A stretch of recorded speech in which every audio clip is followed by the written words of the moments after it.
Hoje eu vou falar de um assunto polêmico, mas bem importante aí em projetos open source, que é sobre refatoração.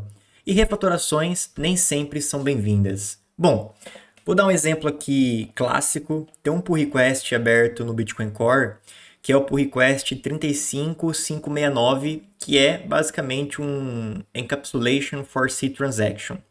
Para quem não sabe, né, Bitcoin Core, então a gente está falando de Bitcoin, e dentro desse, para quem não sabe nada de Bitcoin, mas tem, ou melhor, para quem tem uma leve noção, né, sobre Bitcoin, etc., sabe que tem transações. E aí, dentro do código do Bitcoin Core, tem esse C transaction que representa uma transação, né? É uma classe. E aí, o autor desse pull request está falando que, bom, essa classe cTransaction, ela atualmente tem alguns membros que são públicos, mas que são marcados como const, ou seja, não pode ser alterado na teoria, né? E aí ele fala que detalhes do porquê isso é problemático, ele deixa em dois blog posts dele, né? Então, basicamente, esse pull request é uma refatoração até que grande, né? Então, a gente tem ali 644 linhas adicionadas e 513 removidas, bastante arquivos modificados, são 4 commits, se eu não me engano. E ele traz a motivação para esse pull request, né, para essa refatoração, além dessa frase clássica, né, que já nos mostra, né, o porquê que ele está refatorando, que basicamente é uma classe que tem membros públicos marcados como constante, né, e isso pode trazer alguns problemas. Ele fez um blog post, né, que é Making C-Transaction a Regular Type. E aí ele fala, ó, se você abrir o arquivo source primitives transaction.h no Bitcoin Core, hoje você vai encontrar esse comentário, né, sobre os membros da classe cTransaction. Então aqui a gente tem um vetor de inputs da transação, um vetor de outputs da transação, a gente tem aqui version, unlock time, etc, né? Então são dois vetores e dois uint32, né? E estão marcados como constante. E aí o comentário diz: essas variáveis, elas são marcadas como constante para prevenir modificações indesejadas, né? Sem atualizar o hash que já está em cache, vamos dizer assim. Por quê? Quando você altera qualquer um desses campos, desses atributos, você altera, obviamente, o hash daquela transação.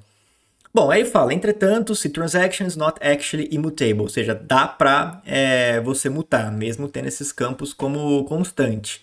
Então ele fala, deserialização e assignment são implementados e fazem o bypass desses atributos const, né, desses constants.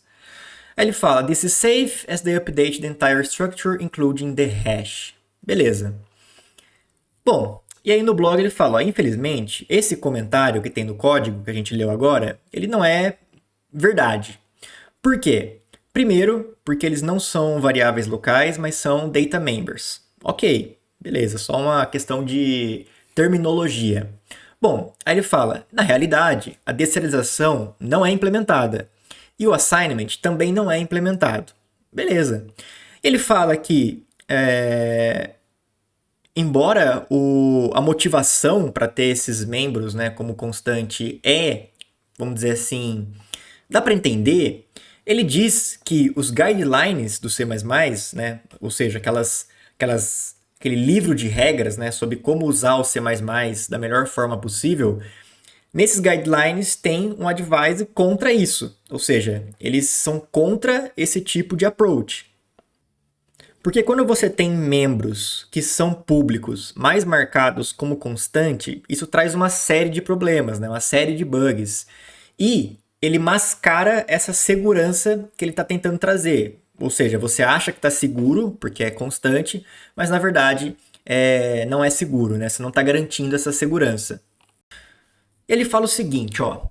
O que o comentário está tentando justificar é conhecido como uma invariante. O que é uma invariante? Quando você tem um código ali, você coloca um assert, né? Assert, blá, blá, blá, true.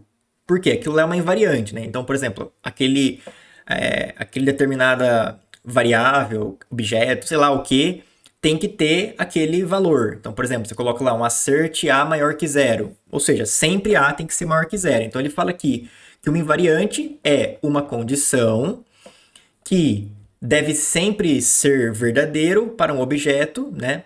Para estar, né? Ou para ser um estado válido. Beleza, é o que eu falei, né? Então você tem ali um assert A maior que zero, então esse A tem que ser sempre maior que zero, né? Se ele for igual a zero ou menor a zero, ele bate naquele assert e tem uma quebra ali.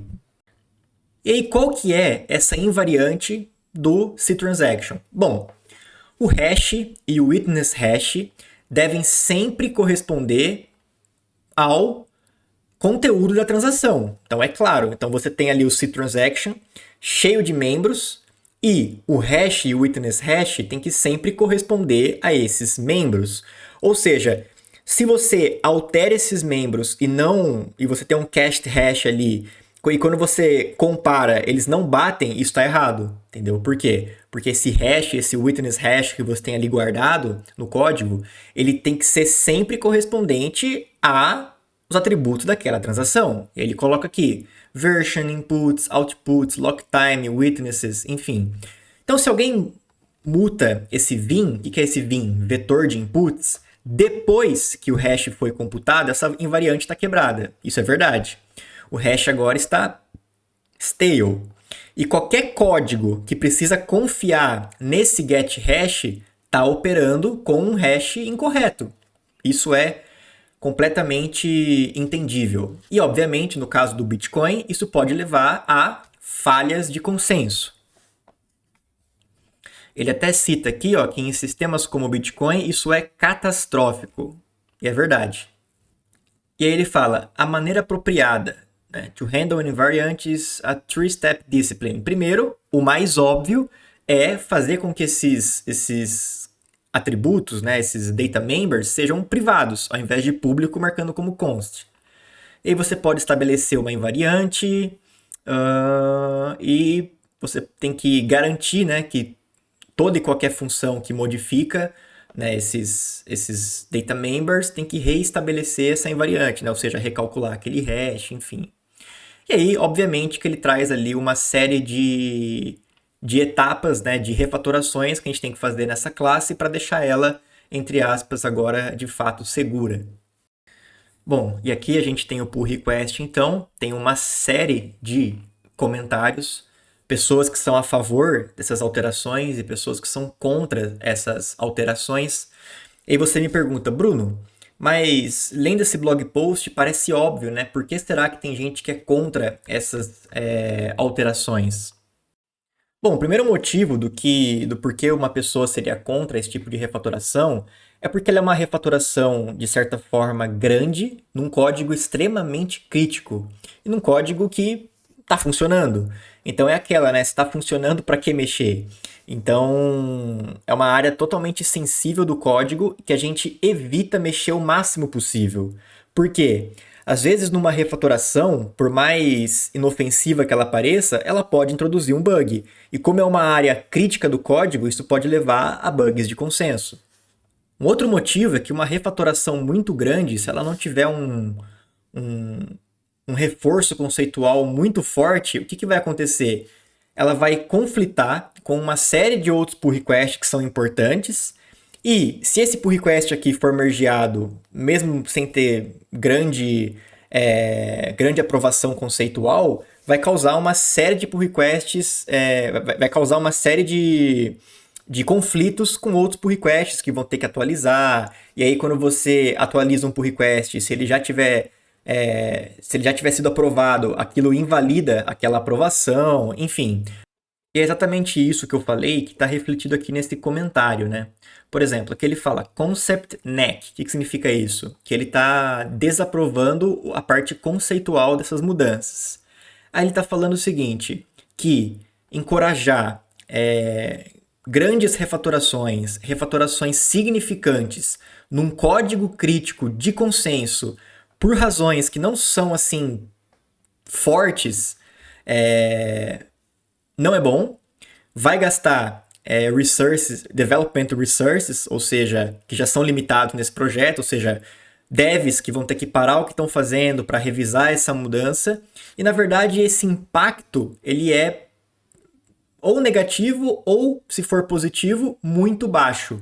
Então ele está falando o que aqui? Que os benefícios de fazer essa refatoração não compensa o risco, não compensa outros devs gastar o tempo deles para revisar, não compensa o risco de mexer num código crítico, enfim. E aí, uma outra opinião aqui, ele fala, ó, na minha opinião, refatorações, né, refactors de código de consenso devem ter uma vantagem concreta, ou seja, tem que ter algo positivo ali de muito concreto e muito óbvio. E não deveria ser feito só porque a gente não está seguindo as guidelines do C++.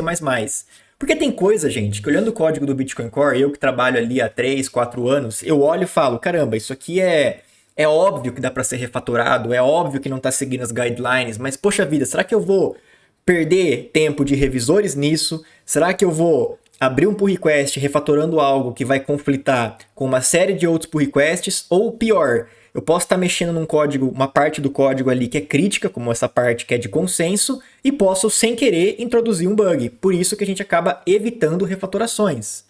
A mesma coisa que esse outro comentário fala, né? Eu não vejo um benefício concreto aqui de simplesmente que justifica reescrever tantas coisas de consenso, né, de transações, enfim.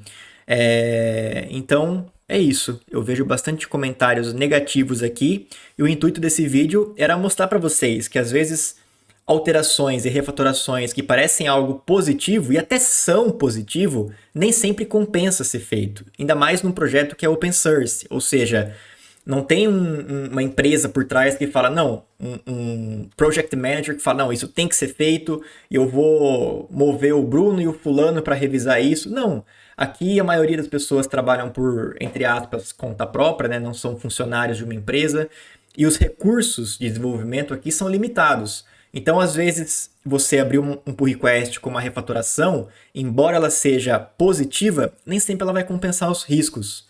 E aí, olha que legal. Um contribuidor relevante aqui do projeto fala, ó, o approach, né, o approach dessa refatoração, né, é mudar algo, né, fazer uma refatoração sem de fato entender as necessidades do projeto.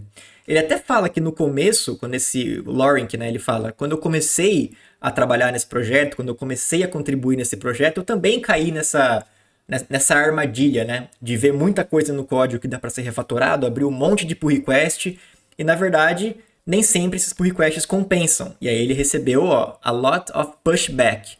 Ele fala, ó, this is a huge refactor at the most critical part of the code, ou seja, da parte mais crítica do código. Não é só uma parte crítica. Ele fala aqui que ó, isso é um huge refactor da parte mais crítica do código e não é óbvio, não é claro o que a gente vai ganhar em retorno. Enfim, pessoal, o intuito desse vídeo foi só para mostrar para vocês que refatorações, obviamente, são bem-vindas, mas nem sempre. Tem casos específicos em projetos open source que refatorações não vão ser bem-vindas, justamente pelos motivos que eu citei aqui. E esse pull request é um exemplo claro, né, de que algumas pessoas veem vantagens e outras falam, olha, eu acho que essa refatoração não compensa, porque está mexendo numa parte crítica do código.